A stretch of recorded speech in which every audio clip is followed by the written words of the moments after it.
Good morning, good evening, and good afternoon. This is Shirley with Spirit of Matter, and we're actually on a Saturn night right now. But my video has to do with Algol or Medusa Gorgon and the context of the religious wars or spiritual wars that we are seeing in regard to deities, occult practices, fundamentalism, and atheism all coming to the surface. And the Algol in general, astrologically, it was present during the eclipses on Algol when we had Rahu conjunct in Algol, right in quite the first eclipses that we had during the Saturn Taurus eclipses, which was about 3 years ago. Okay. And thank you, I'm going to call him Schatz, the Tzaddik, okay, as the Twitter account for mentioning that the comet that will be seen on April 11th will be crossing in the vicinity and the context of both Aldebaran, which I will talk about perhaps in a later episode, but no less importantly, again, Algol. So even though the eclipse is a solar eclipse in Aries, with Rahu in Aries, we'll be talking about Algol being incredibly present 3 days after the eclipse. She'll be rising in the sky, and the comet will be passing through and be kind of a lesson for us astrologers to interpret. However, what I want to talk about is the series of experiences that I have been seeing around the depiction and the myth of Algol. So around, let's say, around 6 months ago, that is, yes, around October 2023, I encountered various alternations to the myths to do with female deities like Lilith and like Medusa Gorgon or Algol. And this was very important for my spiritual growth because what I knew of Algol was already post Me Too knowledge. So it's after women started taking back the power, men started talking about sexual boundary violations that they had. Open dialogue proved itself scientifically better if it's practiced along housing first than any other previous method to treat schizophrenia or what we call psychic attack. And so I came into the knowledge of Medusa Gorgon pretty much like, like a red carpet was put in front of my, in front of my very feet. Come on, step into the kingdom. But those who came before me, they did not know, men and women, they did not know Algol in this way. They did not know Medusa Gorgon in this way. What they have learned is either the great seductress, the great temptress, or the traitor that was punished for her sins. Okay? They had no idea of the story of Algol being raped and murdered and not believed that she was raped. What they saw was either the seductress Algol, the pre-sexual violence Algol, where she was kind of a proud woman, a sensual woman, kind of like, I'm the prettiest and so on. Maybe a bit naive, maybe kind of just celebrating her own sensuality. And that would be the inspiration for certain brands and certain people that worked with her as kind of like the seductress. Especially, I remember I walked around a watch store. Okay, by the way, an Azrieli center in Israel. Maybe the location would be important too globally. And I saw the feature of Algol. Now, mind you, I'm not a brands person. I don't like, really, I'm not a brands person, so I did not recognize the brand. I just saw Algol face staring at me. and I went and I saw an Algol candle. Now, because I purchased an Algol candle from someone who was, a person who escaped sex trafficking, and that was her business. And then she made Algol candle. I was like, I gotta get it. I wondered if she was the artist who made this Algol candle. Immediately, I go into the shop. There was a nice woman there, and she said to me, "No, it's no problem. But if you get the watch, then the person is the person who owns the store. He made this candle. It's like a fan for him. And he said, if some nice lady buys this watch, you can give this candle to her." And so immediately I was struck. I said, oh my God, like this, how come he knows Algol? Apparently he knows Algol because he knows Algol is the great seductress. So I thought if some nice, beautiful lady comes, then you can give her this candle. This is, kind of like, being a businessman. And that has nothing to do with the actual process and the story of Algol, but men were not aware of this, okay? On the other hand, the other stories of Algol was that she was she was basically a traitor, and we don't care for her tears because she was betraying, and so on. And like really those stories that are kind of like a pre-Me Too stories of the stories of sexual boundary violation, okay? And so most generations did not grow on the myths, not only of Medusa Gorgon, but of the stories that we hear about, whether it's sexual boundary violation or what people call psychosis. The entire diagnosis of psychosis is, completely bonkers, especially when we see that the treatment that actually works is providing housing first and validation and discourse. And it's not about, pills, it's about being able to tell the story and not be persecuted for speaking out about those things, which more often than not are abuse stories to do with childhood. I'm not saying this is the whole story of psychic attacks, definitely not during this psyop wars that we are seeing, but definitely the answer is not always neurological, but there's actually, and even if it is, there is something that's governing this neurobiology. And so, as we are heading to Algol-like events, it's important for us to get updated and to get informed with the full myth, okay?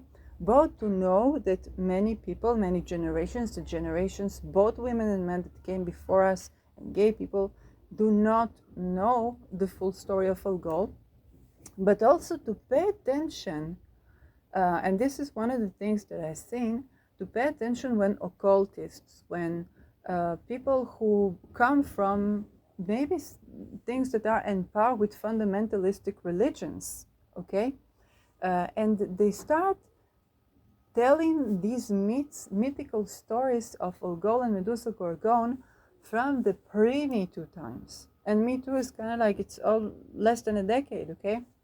From the pre-Me Too times. But basically they start bashing female goddesses again, okay? And we want to be paying attention to those, because those goddesses are very much involved in what we see happening in the world, okay? Not only those goddesses, also the gods. If you do, and I talked about Deneb Algedi in another, and I will be having Deneb Algedi veneration, have it scheduled for when the moon crosses over Deneb Algedi, and sextiling Aries and Aries, and so on and so forth. So again, many people are going to say many things. It's important for us to be informed. There are both the people like, kind of this businessman who owned this watch store, and said, well, you give this candle that I made to a nice lady if she buys a watch, because he had no idea what this is. Okay, it's like, oh, this is a beautiful seductress lady that was Medusa, and so on. I had no idea what the myth was about. And on the other hand, which is harmless, okay? This is more like harmless. You just thought it's like, it's beautiful. But the more red flag attributions to Algol's story are the attributions of the traitor, and like she had it coming for whatever, for the rape that she's been to, or the person who's lying to when they say that they were violated, and all of these stories. I want to give the parallel example, which is Deneb Algedi. And Deneb Algedi is also the sacrifice star. And so there were traditions where there were times in history, unfortunately also now, where people sacrificed actual living sacrifice for this sacrifice star, and is also connected with what we saw during October 23. And this is how they view the myth of Deneb Algedi. So just like Algol was seen as this traitor, Deneb Algedi was seen as, oh, we need to sacrifice living people, or we need to sacrifice animals for this sacrifice star. Both of these views are outdated, and this is for, you can grow hibiscus instead of making blood sacrifice, especially if you grow red hibiscus. And if you listen to people who are doing deity worship in Africa, they replaced blood sacrifice with stuff as simple as hibiscus. So even hibiscus tea or hibiscus leaves, and the gods are satisfied. So what we don't want to do is we don't want to annihilate the gods. Okay, we don't want to annihilate Deneb Algedi. That is about wealth redistribution. That is about protection in lawsuits. That is about protecting your reputation if you genuinely are persecuted. But it's also about facilitating, your having resources if you don't have resources. Which is why when I work with Aries, I work when the moon is conjuncting Deneb Algedi, and take advantage of the sextile because Aries was not included, and to remediate the very intense reaction she had to being not included, when our life was at risk.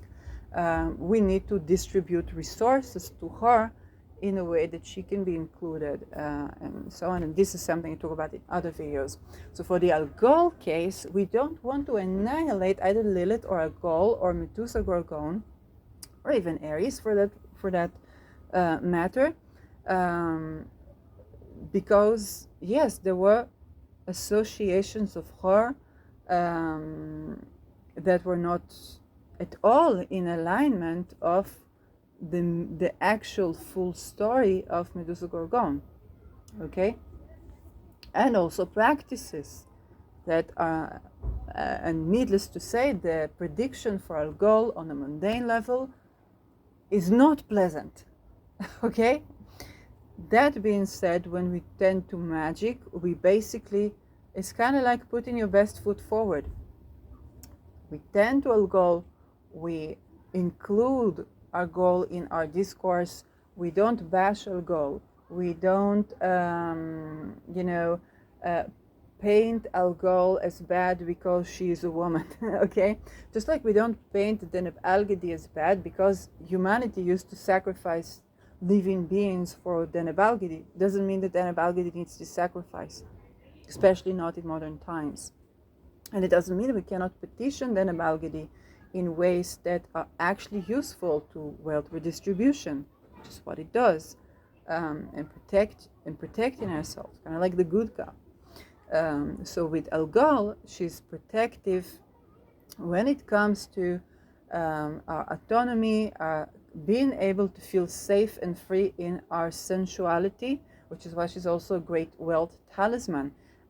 How do I mean this? Not in the sense that, you open a button in your shirt and you get wealth coming in. It's actually the other way around.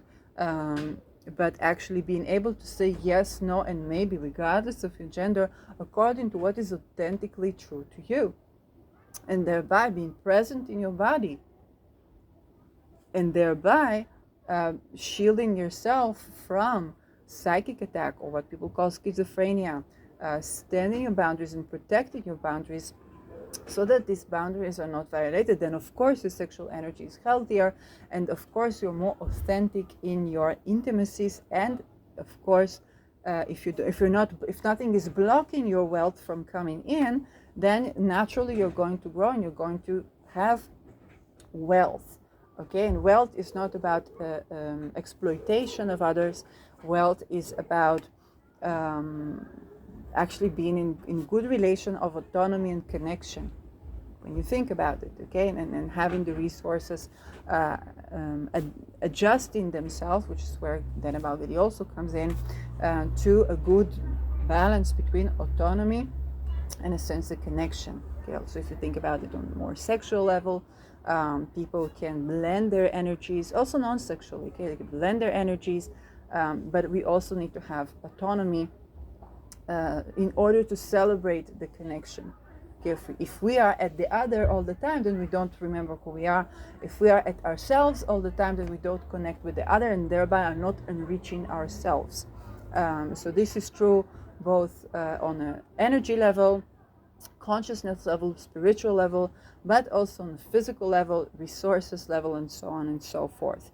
So what I want us to have is this good appraisal of Algol and Medusa Gorgon, and the understanding that without judging the whereabouts of where it comes from, somebody is dissing Algol or Denebalgidi or whatnot, it is a red flag that wherever they're taking their spirituality from is not in alignment with the nature of the deity.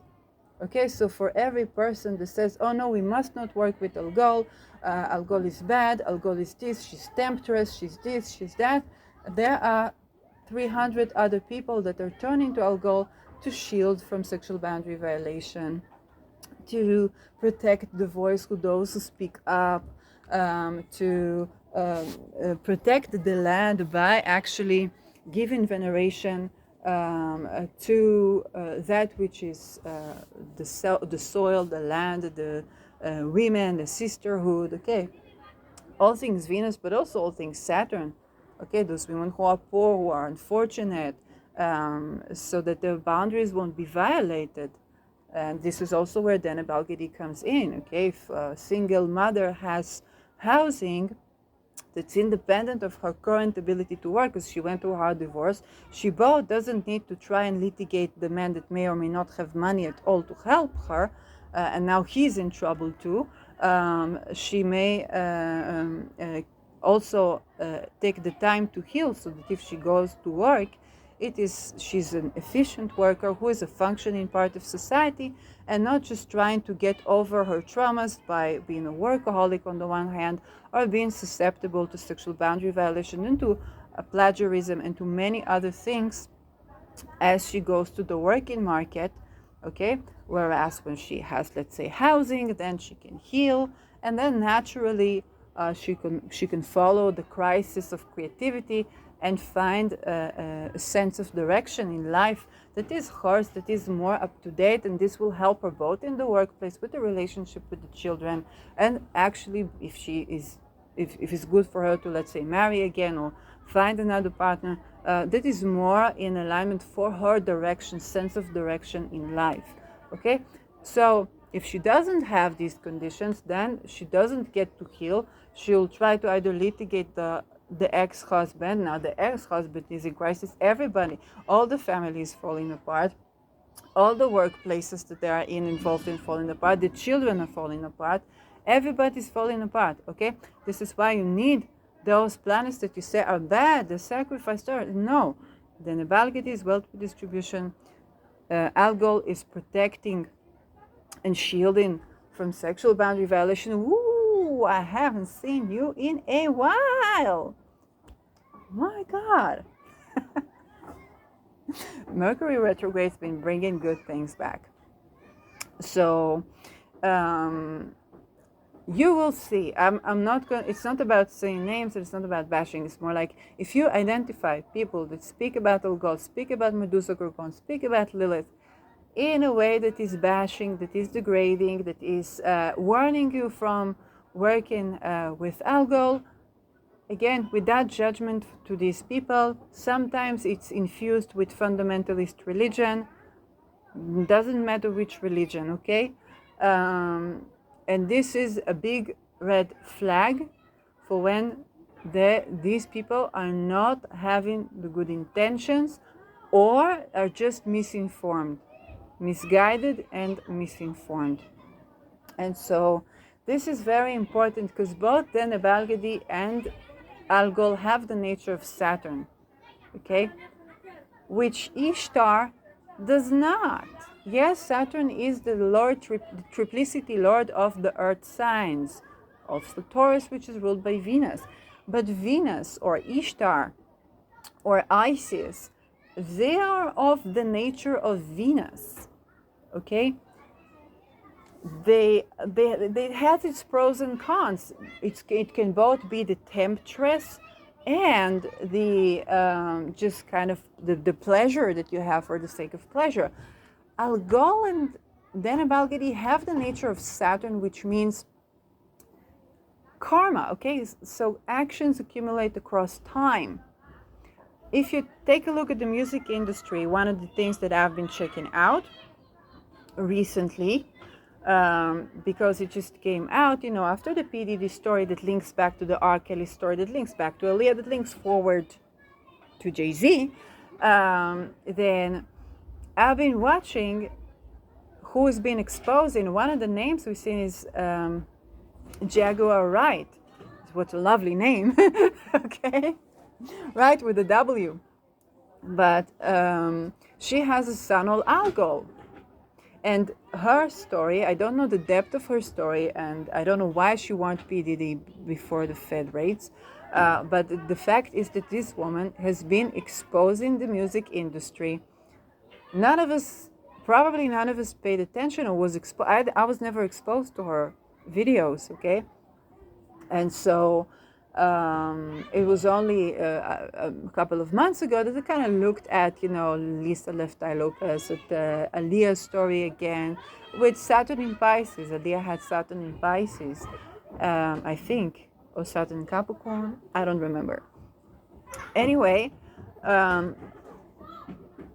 this woman, Jaguar Wright, has been exposing the entire music industry, no lawsuits against her, completely protected, completely shielded, and she has Sun on Algol. This is one of the best uses of Sun on Algol, and we see that as, it is timely, it's accumulating across time, okay? It's, we're talking about, I think, at least 20 years since the death of Aaliyah, okay? We are talking about at least since 2008, since the rise of Beyoncé. We're going back to P. Diddy, okay? Before even P. Diddy and J-Lo, like really, really old things. And she's been there. She's been speaking up the whole time, but we didn't know. We didn't, like the algorithm, the shadow banning, the whatnot. Okay, none of us knew. Even, I knew who Biggie was, I knew who Tupac was, I knew who Diddy was. Sorry, I've been listening to black music in high school. What can I do? I knew who Left Eye was, I knew who Aaliyah was, I knew who Lil Kim was, MJ Blige, Missy Elliott. All these are the people that I grew up on the music. I did not know who Jaguar Wright was, which is insane, but also, this is the nature of Algol. It's accumulating across time. And when the ring is going down, Algol stays standing because she's been protected and she's been speaking up the truth and she's been exposing the truth the whole time. Nobody dared to sue her. Okay, she was that protected because she was speaking the truth. Okay, and so when we talk about the Ishtar falling or the Inanna descent to the underworld, we must not forget that the Nebalgadi, Algol, those stars with the nature of Saturn, this is standing, and it's kind of like when everybody's going down, they're the ones staying standing. If they have tended to speaking up, to standing for the truth, both the Nebalgadi, which is kind of like the outcast person who stands for their own truth, and Algol, and with Algol is in the matters of sexual boundary violation. And so what you don't want to be doing is to mistreat people who have gone through a sexual boundary violation, in the sense that you discredit or devalue what they say. You don't want to align yourself on the side of being a stick in the wheels of truth to be rolling into the world right now. And I think this comment, with the presence of Algol, while on a mundane level we're going to see a lot of annoying stuff to horrid stuff, unfortunately, and Aldebaran is about gaining material wealth, but Algol veneration is actually very important. So we're going to see a lot of people standing strong, while all the rest of them that were enabling sexual boundary violation, rape, those people, they're going to be taken down, because it's just timely to do so. Okay? And so Saturn here plays a big role, because Saturn is the karma that you have accumulated, but is not without the ability to change this karma. And also, if you're like me, if you're a night chart and Saturn is the malefic out of sect, okay, so this is the energy that's more difficult for you to integrate, you can turn to Denebalgidi, you can turn to Algol. This is why I want you to have this information. You don't have to sacrifice anybody for Denebalgidi, okay? You don't even have to use hibiscus. Denebalgidi is can be tended to in so many ways that are not at all malefic. And for Algol, similar thing, okay? So you want to be looking up those ethical ways to work with these deities or beings. And you want to also be paying attention, if you're not at all kind of spiritual, like, I don't mind about that, it's okay. But what you want to be paying attention, first of all, give reverence to wealth redistribution. Yes, wealth redistribution would be a smart thing to do, to have more equity, to have more inclusivity regarding resources, whether it's housing, whether it's land, whether it's accepting people, anything, okay? And when it comes to, the other polarities, so allow people the right to exit forms of violence, whether religious persecution, sexual violence, and so on and so forth, and the right to rest and recover. So this is just a smart thing to do in general. Right now, of course, it's even smarter to do this, okay? When it comes to being aware of the people who diss or speak badly of these stars, is more from a pragmatic point of view. Those types of bashing are interlinked. They usually don't come from an atheistic perspective, at least not that I've seen, but maybe. They come more from the type of fundamentalist religion that is practicing child brides, that is practicing honor killing. It's not only Islam. Okay, let's just put it there. Let's just put this on the table. It's not only Islam. Any type of society that practices these things, of course, they're going to tell you that Algol is a seductress that betrayed and you shouldn't be paying attention to her alligator tears.